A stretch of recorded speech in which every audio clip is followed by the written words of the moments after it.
pleasure to speak to you both. Absolutely top stuff doing this with me. Thank you so, so much.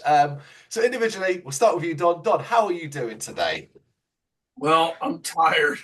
It's 10 a.m. here, but I'm doing good otherwise. It's gonna be a long night for me. Yeah? Why? What's going on?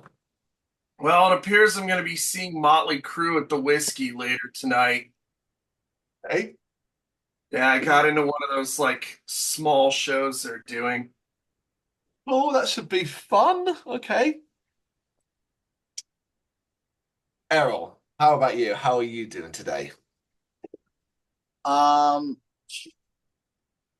this is a little early. I would normally be sleeping right now, so uh, I'm a little tired. I got nothing going on today. I'm gonna um just stay in my room, do nothing. Stay in. Listen, I appreciate you getting up nice and early for me because, of course, time difference is what it is. It's 6 p.m. for me over here. You know, Right? you're my third interview of the day. I've been busy. Oh yeah, definitely. Right. Yeah, Mindset, though, yeah. right? Because we're in an interesting little period of time. So I kind of want to get the mindset because, of course, two out of three of you are here. So you get to speak for your colleague. But mindset, we are on pathway, en route towards the all-important release of your brand new album, Until the Night. So what's the head like? Are you still enjoying the ride? Are you quite anxious just to kind of get it out there and heard? Starting with you first on. I'd say it's both. One, now that we actually physically have the vinyl in hand, we're really happy. It came out absolutely perfect, and it it came out true to its vision too. We basically got everything we wanted. It has the gold foil. It's on the vinyl variant that we had requested. So definitely looking forward to getting it out there. And with new Skeletal Faces, it's one of those things where one song never really shows what you're gonna get. There's so much on this album that it's gonna be, I think, a bit of a surprise for a lot of people. Mhm. Well put. I love that you actually get put that across there because, of course, you listen to a single and you think, "Oh, this is what it is," but then you hear the album and there's a hell of a lot more going on. But what about you, Errol? Where's your mind at? Are you still enjoying this ride? I just want to get the album out, but it's been too long. Uh, we've been working on this album for a long time, so it just needs to get out there sooner than later. So yeah. That is true. We actually wrote this some years ago and recorded it over a year ago with Bill Matoyer. So it's something we've had for quite a while now. It'll be new to the world, but it's not so new to us.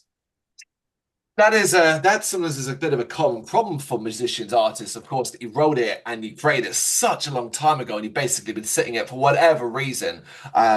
What can is there a specific reason as to why this one's been sat on for a while? Well, part of it is so we recorded with Bill before we were with Peaceville, and Hmm. we were in talks with a few different labels, and then the record got shopped around for a while until us finding a home at Peaceville. As soon as we did enter, agreements to work with them, like things started moving pretty fast at that point. But like I said, I want to say we recorded the album like we began last April.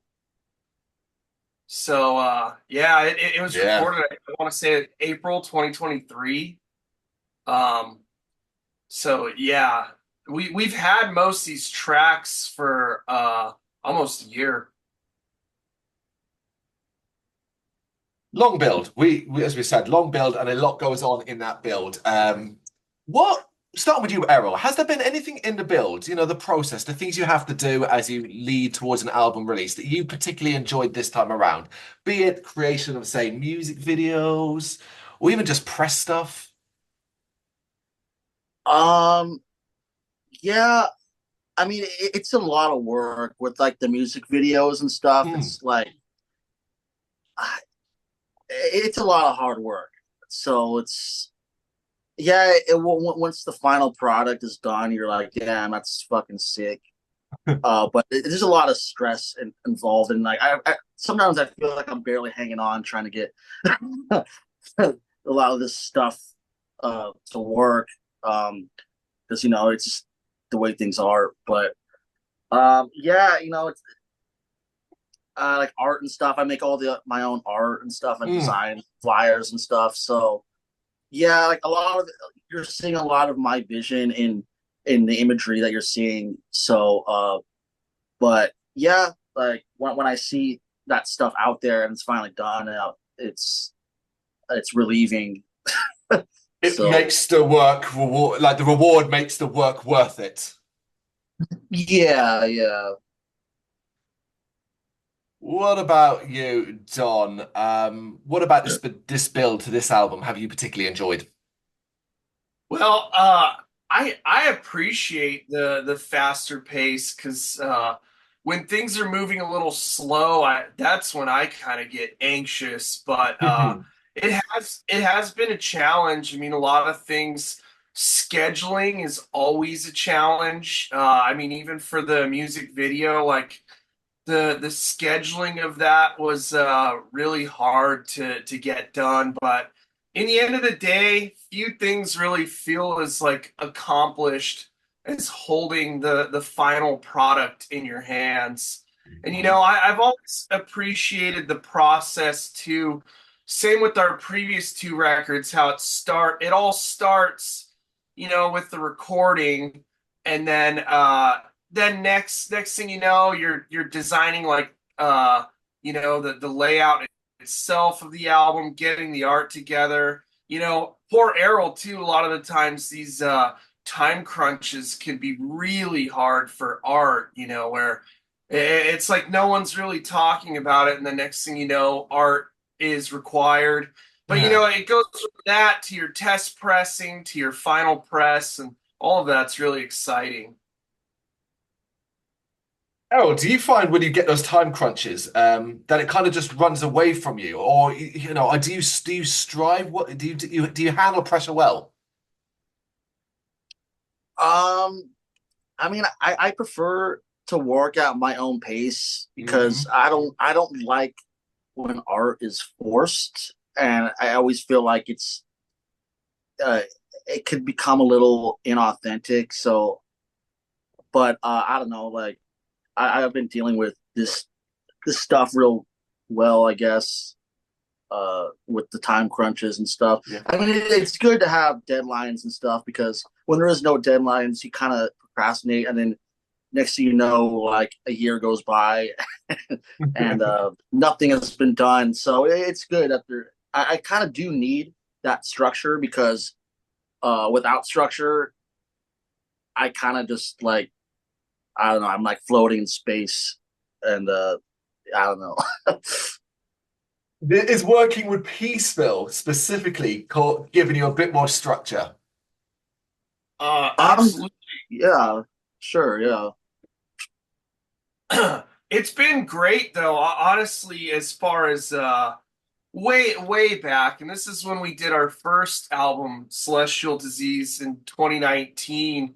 We had a list of labels that we were, hopeful and interested in working with, and Peaceville were always at the top of the list. Mm. So, fortunately, I can say too, in working with them now, they've been extremely accommodating and honestly everything you could really hope for.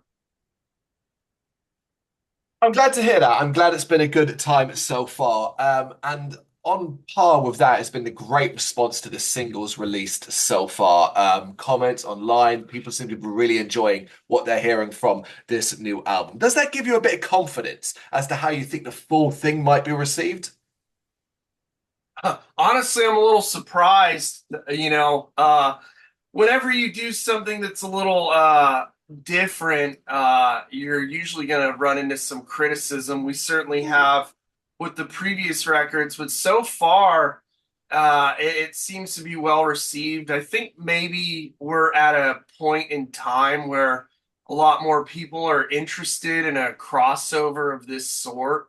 So maybe, back in 2019, people weren't quite as ready for it, but I think possibly they're more ready for it now. What do you think, Errol? Do you think people are more ready for what you've got now? I mean, because between 2019 and now, there's been a few significant shifts in the world, namely just a pandemic, for example, is one major serious event that's occurred between these album releases. Yeah, I think the world is either going to be ready for it, I guess ready as they can be, or they're gonna be even less ready for it. It's either gonna be one or the other, and we're not gonna know right now. We're gonna have to see, when as time progresses and the album's out and stuff. So I don't really know. I can't really predict it right now, but and our music is changing too, and stuff like that. So as the world changes, we're also changing. So I don't know. Maybe we're always ahead of the game, and maybe people won't be ready for it. I don't know. Maybe they're ready for the previous album now, but and then this album, and maybe it'll take them a few years to catch on. So I don't know. I can't really tell right now. Yeah. We'll come back to this in a few years' time with this exact same question, looking back at the album when we're talking about whatever comes next as well. But of course, the rest of the world is getting to know you bit by bit now as well. Of course, it's a good example. I'm in the UK, we are talking for the first time, and Europe is really beginning to understand and get to know what you guys do. Have you noticed yourselves more and more interest coming from Europe, the UK, and other parts of the world? Well, So yeah, I've always kind of thought that maybe there would be more interest in what we're doing. Europe and the UK have always kind of been more, I guess you could say, goth adjacent musically. The United States, for a long time there, it seemed that genre lines were like really, really drawn in the sand, thick. But and then just looking at things like whatever, like where the video or the Spotify songs are being played. Europe has always been a strong location for us. It's honestly really time we get over there and tour, because we'll never really know till we're there in person. Yeah, until those numbers start to appear at venues and you have that live crowd in front of you and how hungry they are, that will be the ultimate proof that okay, Europe wants you and is hungry for you. All right, let's talk about the early days of Until the Night, in particular of Vision. So, right at the start, did you have a clear vision of what you wanted to do with this record? Um, not really. We had a lot of these songs already written before we were like, oh yeah, this is gonna be for the next album. I mean, because a lot of these songs we've been playing them live Yeah. for like shit, like Years. couple, yeah. So it's like we've been playing these songs live. So and then we finally recorded them. Well, we already knew they were gonna be on the next album, but that vision wasn't really there at the time of these like songs. And then as time, the more songs we wrote, then it started to come the vision later. But yeah, I don't know. It wasn't like, hey, we're gonna sit down and we're gonna write for this new album. Like we were just been writing, and next thing you know, we had enough songs. So, and then it was time to make artwork and record and all that shit. So, yeah.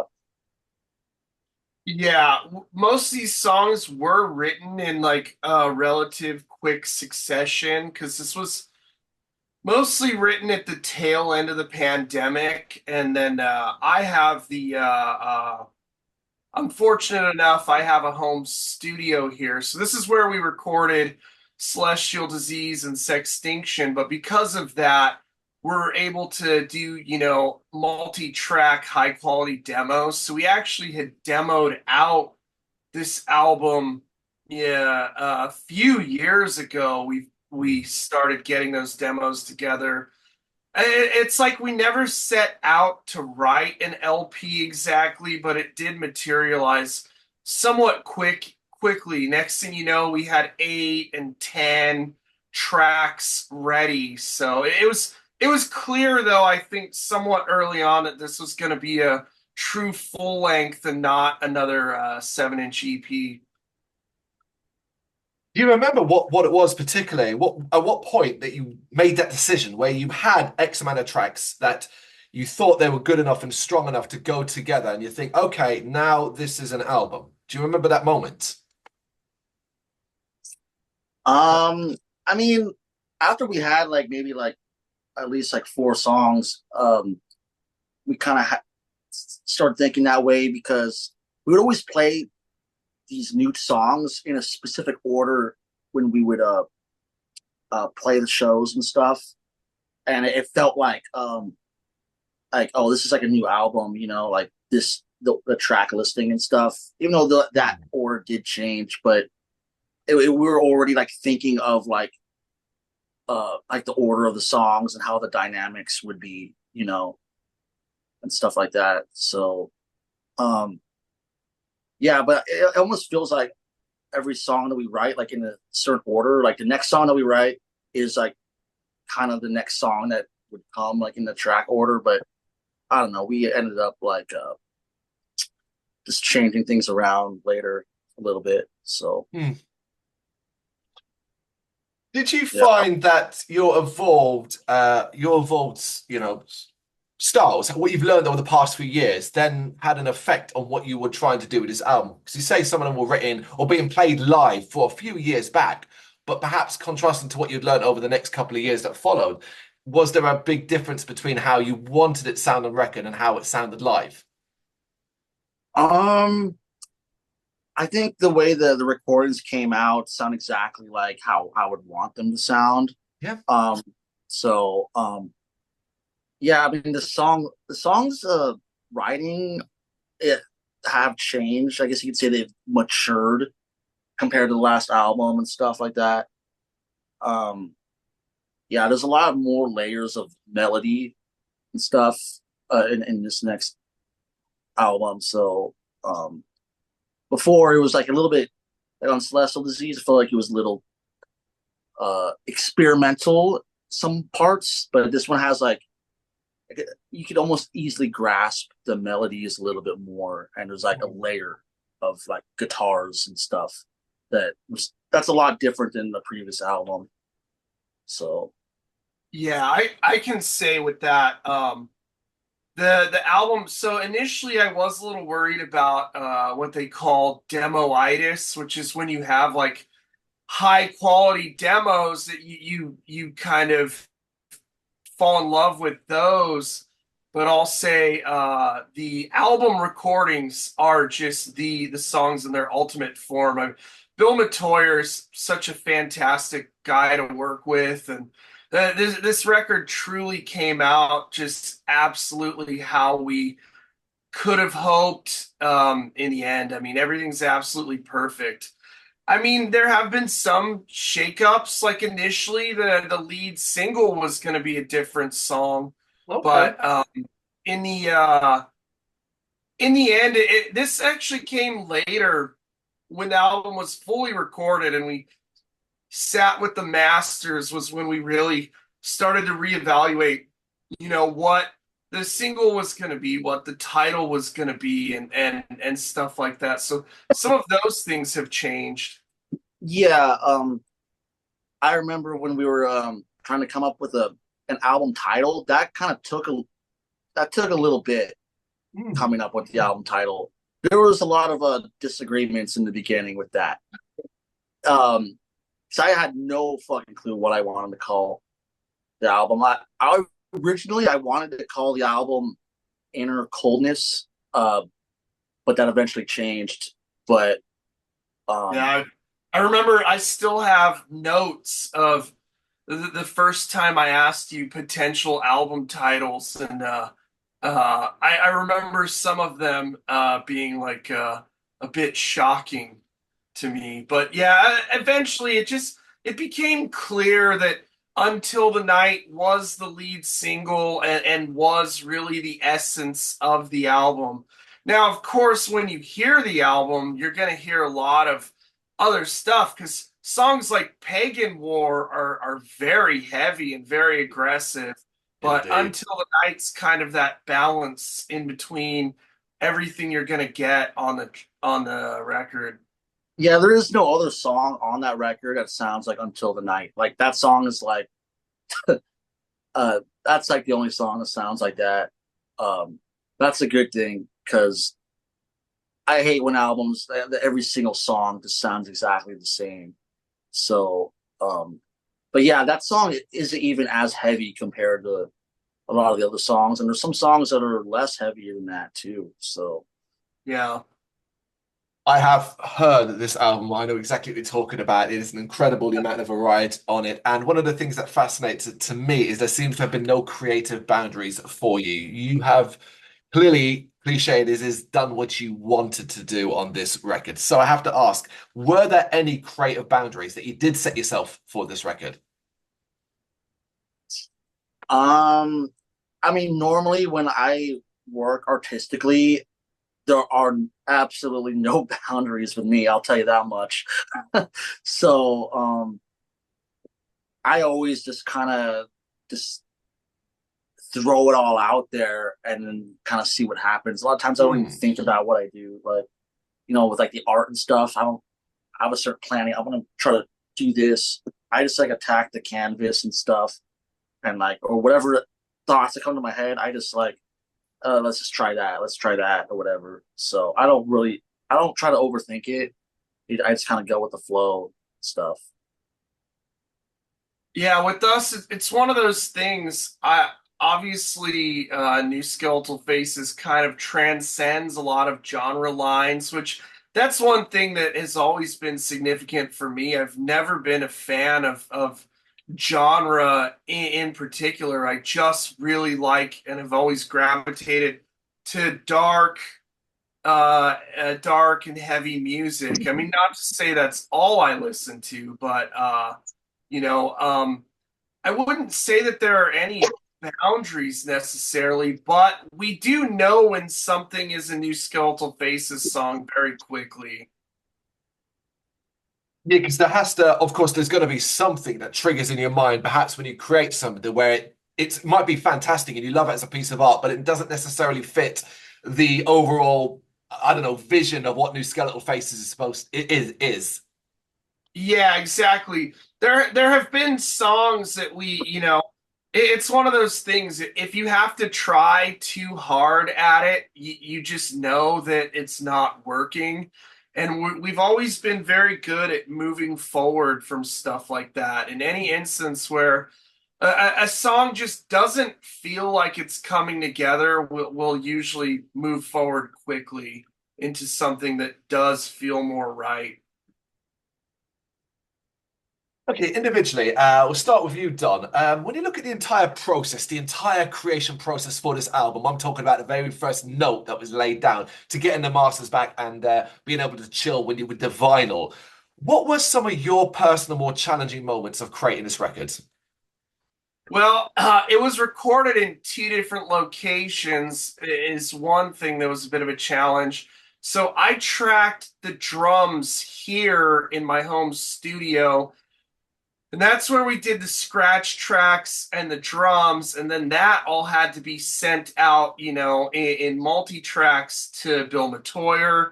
And then we finished everything at his studio up in North Hollywood. So that was certainly challenging.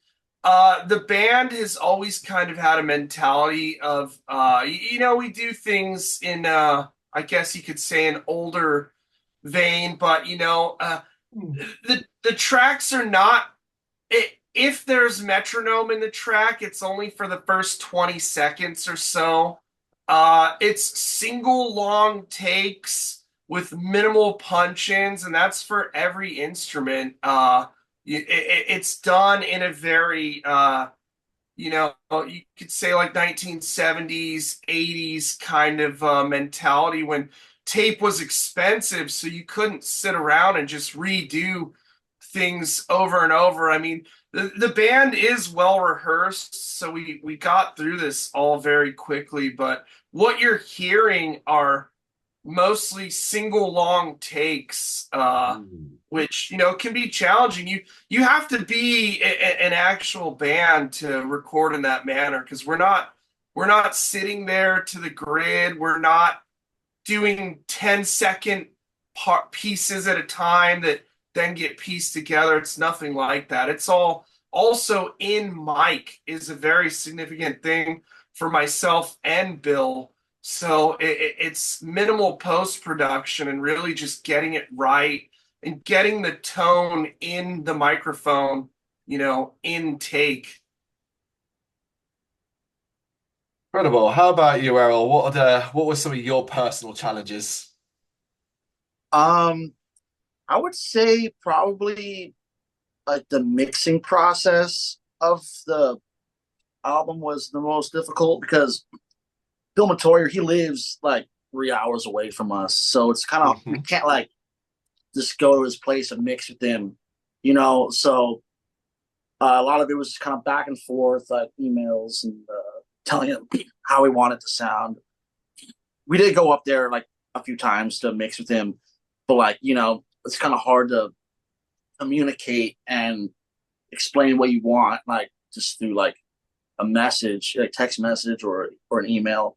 So yeah, I mean it's a lot easier to just mix it like when locally and stuff, but it ended up all coming together and sounding good. But that was pretty difficult. That's the thing Yeah. about these challenges, right? They are challenging. They test you at the time, but ultimately, the end result, most times, is worth it. Yeah. Okay, Don, same question, but we're going to switch it around from a more positive angle. And when you look at the entire process, when you reflect on what you've accomplished with this album, what are some of your favorite sort of memories of the process? Well, I mean, it's kind of ironic because I didn't record the drums with Bill in person per se, but I'll say working with Bill was an incredible experience. I obviously we were in heavy communication from the start. I had spoken with him about how I approached recording the previous two releases, and we have a very similar mentality and process. So that ended up working out really well. And then again, working with Bill on things like the mix, and I was present for every recording session, and that was just an incredible experience. I mean, Bill himself is a legend. His resume speaks volumes of his capabilities, but Bill is also just one of the coolest people to be around. I mean, just recently we were up at Bill's place, going a little ape shit, drinking some vodka and just having a good time. Which that's one thing I really love is that there's a lasting friendship with Bill. Anytime we're up in Hollywood, we'll get together and drink some of the cheapest vodka known to mankind, and it's great. Rough, man. Cheap vodka, that is rough. How about you, Errol? What's some of your favorite memories? Um, I really enjoyed tracking vocals and having Travis from Cattle Decapitation present for that. Uh, Ooh. that was that was really cool. Because he was coaching me a lot, and he actually sat um in the vocal booth as well, and he tracked some vocals, layered some that will be on the album too. So that was pretty fun, and that was just super cool because he gave me some advice and uh, some other pointers and some vocal articulations and stuff like that were changed, and I agreed with him. Like, oh, that does sound better. You're right. So a lot of his advice, I agreed with a lot of things that he said and stuff like that. So that was pretty cool. You Hell know, yeah, actually, you can learn a lot. a memory that I'll cherish forever. In the vocal booth, Travis actually sang one of our songs in the style of King Diamond, and that was incredible. I would not have thought he was capable of that, but there you go. What an incredible moment. Yeah, he's very capable of it too. There we go. Absolutely. Okay. What do you hope a listener takes away from Until the Night? They've heard it, they're feeling something. What do you hope it is? Um, I mean, our songs have a lot of feeling to it. Yeah. It's there's a lot of atmosphere. So when they, hopefully, when they come away, like they, I don't know, maybe they feel what's the word? I, I don't, I can't think of the word, but Hmm. maybe they feel a sense of like it was like an exorcism or something. Like maybe like the dark side of you is free or something. I don't know. Okay. That's cool. I think for me, honestly, we're just all so trapped to what has kind of become like somewhat of a mundane existence. I just hope they feel something, you know. Sometimes too much time will pass where you just barely even feel alive anymore. And you know, love it or hate it. I just hope that they feel some level of passion towards the record. Well said. Everywhere in the world, it's incredibly difficult, distracting, and as you said, almost dulls your senses to such a degree. Particularly when you got such a wealth of music available that even like great bands' music gets buried amongst piles and piles of releases and stuff like that. So if there's a possibility that someone hears your record and just feels something, just something, then it's been a success. Yeah, Yeah, absolutely. yeah. To me, like I want this album to leave a mark on people. I don't want it to just when you listen to it, listen to it once, toss the record aside. It's not that kind of record. Like so, yeah. Well, alongside that, of course, hopefully we also want to get you out and about live, of course, as well. The year is coming to an end. This comes out obviously November 1st, and then it's pretty much done. 2025 is probably looking quite important as well. Well, of course, we're not going to just list what your hopeful plans are. What I would like you both to answer is a goal that you would like to achieve next year, potentially from a live perspective. Touring a lot more. That's something we really need to do. So yeah, Yeah, thus far we've really just been stuck to the Americas. We've toured the West Coast, the Southwest, and then had an incredible show in Mexico City, which we return to next year. My real goal is it's high time to get New Skeletal Faces to the East Coast and to Europe. Mhm.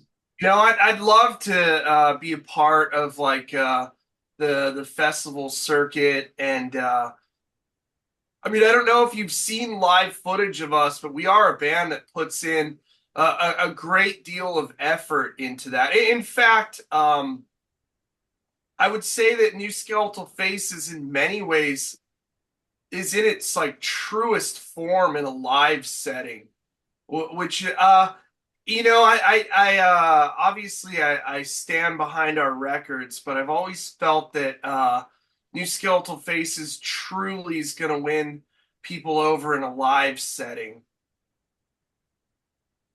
It's a different kind of energy. Yeah, yeah, absolutely. It's an energy presentation. Of course, we do stay true to that in the records. As you could see, we put a great deal of effort into the presentation, and that certainly is continued in the live incarnation of New Skeletal Faces. It is a presentation that catches the eye and perks up the ears. Fingers crossed then in 2025, you come over our way, even if it's just to Europe as well. And of course, the festival season, you already just summed it up. But my God, the European festival market can be insane. So fingers crossed, maybe you end up on a few of those as well, just to come and experience our little corner of the world. But if that doesn't happen next year, maybe the year after, I still suspect that you'll be very busy throughout America next year, regardless. Of course, until the night is out November 1st, 2024 via Peaceville Records. Gentlemen, thank you so much for taking the time to do this, particularly with our time difference. So I really appreciate you doing this. Thank you. Thank you. Thank you very much for watching. If you'd like to see more content like this, please consider hitting the subscribe button. It is gratefully appreciated. You can find us over at gbhbl.com, our full website, where reviews, news, and so much more goes up daily. We're also on all social media platforms: Facebook, Instagram, Twitter, Threads, at GBHBL. Just search for GBHBL and you will find us out there. We also have merchandise on sale. You can access the shop via the website.